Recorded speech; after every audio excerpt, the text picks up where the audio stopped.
কলকাতা থেকে Bhubaneswar, reserve bank থেকে CGO complex, বাদ গেল না রাজধানী দিল্লিও।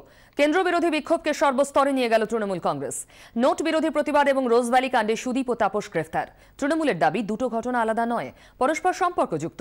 নোট বাতিলের প্রতিবাদ করাতে তৃণমূল সাংসদদের গ্রেফতার করে প্রতিহিংসা চরিতার্থ করছে কেন্দ্র, অভিযোগ তৃণমূলের। তাই সমান্তরালে চলা দুটো ইস্যুর একযোগেই প্রতিবাদ করছে তৃণমূল। ভুবনেশ্বরের সিবিআই দফতর, সিজিও কমপ্লেক্স এবং কলকাতায় রিজার্ভ ব্যাংকের দফতরে আজ বিক্ষোভ দেখায় তৃণমূল কর্মী সমর্থকরা। বিক্ষোভ দেখানো হয় নয়াদিল্লির সাউথ অ্যাভিনিউতেও।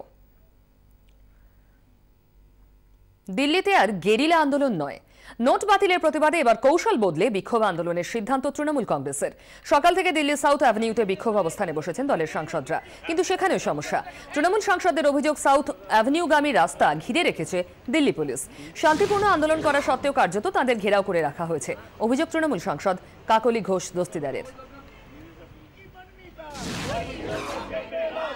তৃণমূল কংগ্রেসের যে ধর্ণা কর্মসূচি সেটা কিন্তু চলছে। আমরা যেরকম দেখতে পাচ্ছি যে লাগাতার সাংসদরা এখানে বসে রয়েছেন, কিন্তু একটা গুরুত্বপূর্ণ বিষয় হচ্ছে যে এই যে 2 ঘন্টা ধরে এই যে ধর্ণা চলছে, সাউথ অ্যাভিনিউর ওই দিকের যে রাস্তা, যেরকম আমরা ছবি দেখিয়েছি, ওই দিকের দুটো রাস্তায় কিন্তু ব্লক করে দেওয়া হয়েছে এবং কোনো সাংসদ তারা আসতে যেতে পারছেন না।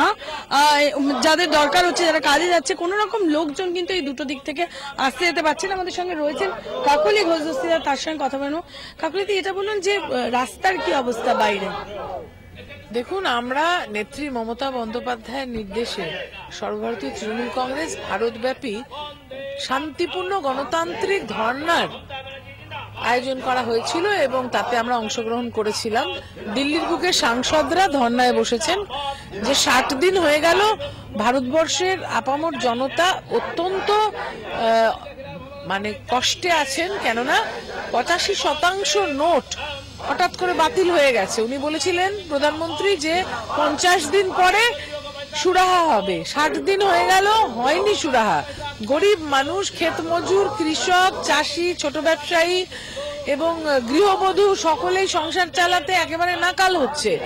এই অবস্থায় আমরা একটা আমাদের শান্তিপূর্ণ অবস্থান করার জন্য সাউথ অ্যাভিনিউতে বসেছি।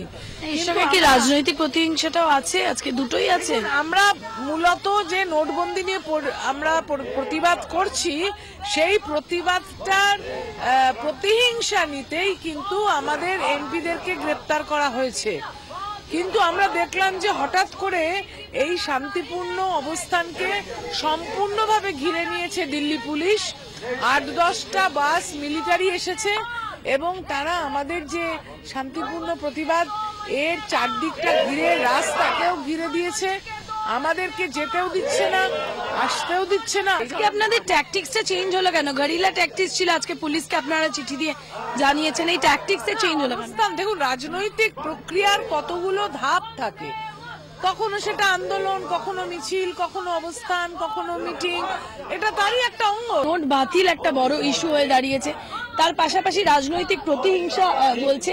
একবার যদি একটু দেখানো যায় যে পেছনে গোটা জায়গাটা কিন্তু পুলিশ দিয়ে একেবারে আটকে দেওয়া হয়েছে এবং যেরকম সাংসদ কাকলি ঘোষ অভিযোগ করছিলেন, প্রত্যেকটি সাংসদ তারা অভিযোগ করছেন এই যে রাস্তাটা, এই রাস্তাটা কিন্তু একেবারে দুদিক থেকে অবরুদ্ধ হয়ে গেছে, এমনটাই অভিযোগ তুলছে তৃণমূল কংগ্রেস সাংসদরা। 24 ঘন্টার জন্য ক্যামেরায় নিশান্ত ত্রিপাঠীর সঙ্গে কমলিকা সেনগুপ্ত, দিল্লি। নোট বাতিলের 2 মাস, মানুষের সর্বনাশ, মণিবাবুদের মধুমাস। এভাবেই বর্ধমানে মাটি উৎসবের সূচনায় আরও একবার প্রধানমন্ত্রীকে কড়া ভাষায় আক্রমণ করলেন মুখ্যমন্ত্রী। মোদিবাবুর নোট বাতিলের 2 মাস, মানুষের সর্বনাশ, মোদিবাবুদের মধুমাস আর সাধারণ মানুষের বনবাস। কি করে চলে বলুন? 25% রেভিনিউ ইনকাম আমাদের ডাউন হয়ে গেছে। 2 মাসে 5500 কোটি টাকা আমার লস হয়েছে। আমার রেভিনিউ ইনকাম হয়নি। মাইনে দেবো কোথা থেকে?